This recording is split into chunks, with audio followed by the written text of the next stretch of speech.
season 1984-85 was a highly significant one for Imran. His mother became ill with cancer, and he took his first tentative steps back onto the cricket field. When Imran came back into the side, and once he had his confidence in his leg, he was as influential and important a cricketer as he had been before the injury.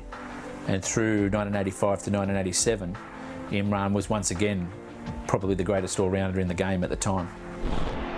Imran played a key role in New South Wales' 1984-85 Sheffield Shield victory, performed well in the ensuing World Championship of Cricket, then produced a superb spell of 6 for 14 from 10 overs against India in a one-day tournament in Sharjah.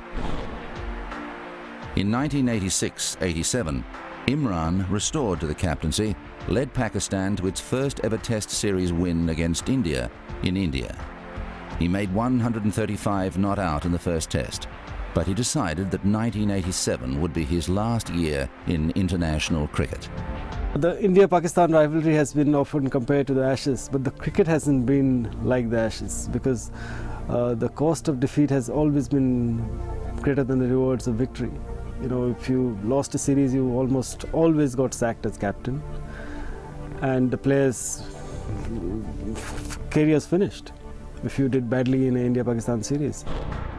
In 1987 at the Oval, Imran led Pakistan to an unassailable lead in the Test series against England. In the last match, he ensured the series victory, the first for Pakistan and England, with an imperious 118. 100 in what he says will be his last Test match. A great performance from Imran Khan, beautiful innings. Following his personal triumph against England, Imran led Pakistan in the 1987 World Cup. But the unfancied Australians upset the Pakistanis in a semi-final and went on to win the series. Imran's career was over, or so he thought. Javed Miandad led Pakistan to a home series win over England in 1987-88. But it seemed the whole country wanted Imran Khan to return. Javed resigned the captaincy, and Imran made his comeback for an outstanding 3-Test series against the West Indies. Imran was persuaded, as he says, against his better judgment, to come back and play in that series. And the series turned out to be one of the finest series of the 1980s, which Pakistan, for a fair part of it, looked as though they would prevail, but in the end, the series ended with a 1-1 draw. We were the only team at the time who always came close to the West Indies to beating them but never could. And I think we really played amazing cricket there. The first Test we won, the second Test match we draw, and the third Test match we lost. So it was a very close series, and West Indies in 86, 88 was one of the best sides in the world. It was very difficult for any team to even come closer to West Indies, and the Pakistan team did under Imran. I think Imran Khan gave a calmness and a direction to a cricket team. And they were one team that actually matched the West Indies home and away for Test matches when he was in charge of Pakistan. Imran ended his Test career with a win over Sri Lanka, and then led Pakistan to victory in the 1992 World Cup. He's beaten the mid-off fielder for 4 more. Good shot. That's his 50. 88 balls for his 50. Throughout 92, you could see the force of Imran's personality really carrying Pakistan. They had a lot of good players, but they lost 3 out of their 5 matches, and you know, one more loss, they were out of the tournament. And I guess something snapped and something happened, and then the team turned around, and Imran started batting at number 3, scored runs there, and somehow he, got the best out of all his teammates. Imran Khan in particular was a very mentally strong man again, and a great leader. When Imran Khan took 10 others with him out onto the field, the 10 others that went out there with him, believed in the team that he was leading, and believed that Pakistan could achieve anything. That is the greatest thing about Imran Khan. Imran Khan has led his side to victory. What a great victory.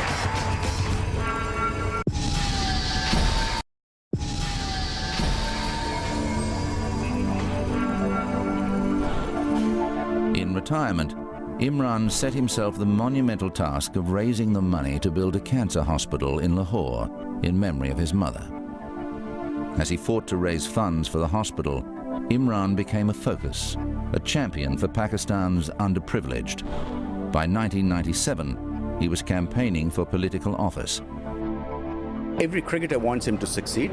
Most of the Pakistanis do want him to succeed, but it's a different ball game, politics. You know, he sounds very positive, and I hope that you know, he in a political setup can make a contribution as he did in cricket.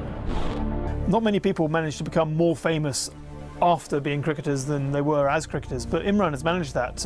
He's become a strident politician in Pakistan. He was one of the most fervent opposers of the Musharraf regime, and his movement for democratic change has never quite taken off politically, but he has put him in the spotlight. Basically, he's possibly the global spokesman for Pakistan politics these days. He of course married a socialite, Jemima Khan, Jemima Goldsmith as was, and so for a time he was very much on the social whirl in London and everywhere else that social whirls occur, and he was and also charity-wise, he established a cancer hospital in memory of his mother who died of cancer, generating huge funds. I think right now Imran has been doing amazingly well in charity with his hospital, Shaukat Khan Memorial Trust, where poor people get free treatment, cancer treatment, which is very expensive, and for that he has to raise money all year round, every year round, about $40 to $50 million, I reckon, if I'm not mistaken. And as far as in politics, I think people are taking him seriously now. He speaks from the heart, and one quality I know Imran, and I can vouch for him, that he's a very honest person, and I think honesty is a big requirement in our politics back home.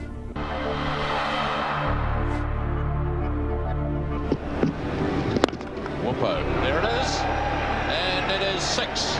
Just as Imran Khan fought his way to the pinnacle of cricket success, it would be premature to write him off as a future political force. For the present, though, he leaves behind the record of an astonishing all-round cricketer and a leader of rare quality. Imran was definitely happier being a leader. I mean, he knew his own mind and spoke it very articulately. And I mean, it's not impossible to imagine him becoming Prime Minister of Pakistan, which he seems to aspire to. So you know, he was a genuine leader. I think he had a tremendous effect on Pakistan cricket, because he influenced so many of the younger bowlers coming through. I think they all looked up to him. They all respected him. It's actually a pity in a way that he's not more involved there, or hasn't been more involved from a cricketing point of view throughout time since he's retired. Clearly he's had other ambitions and he's got into a totally different field of life and walk of life.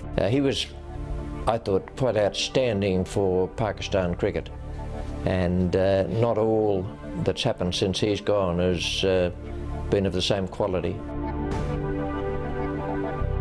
Imran Khan played in 88 test matches. He made 3,807 runs at an average of 37.69. He made 6 centuries. He took 362 test match wickets at an average of 22.81. In 175 one-day internationals, he made 3,709 runs at 33.41 and took 182 wickets.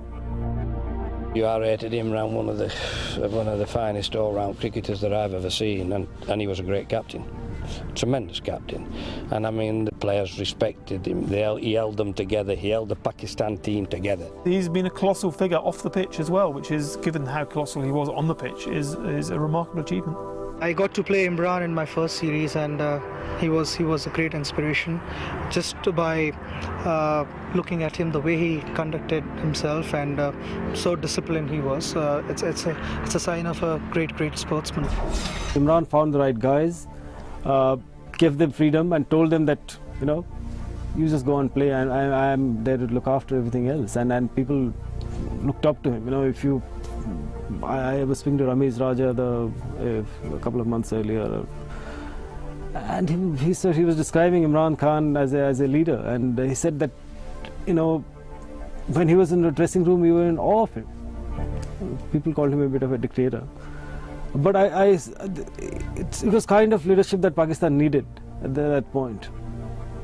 And yeah, without him, Pakistan couldn't have won the World Cup. Pakistan wouldn't have been the team that they were for those 3 or 4 years. His bowling statistics place him amongst the finest of all time, and he could have secured a place in most Test teams as a specialist batsman.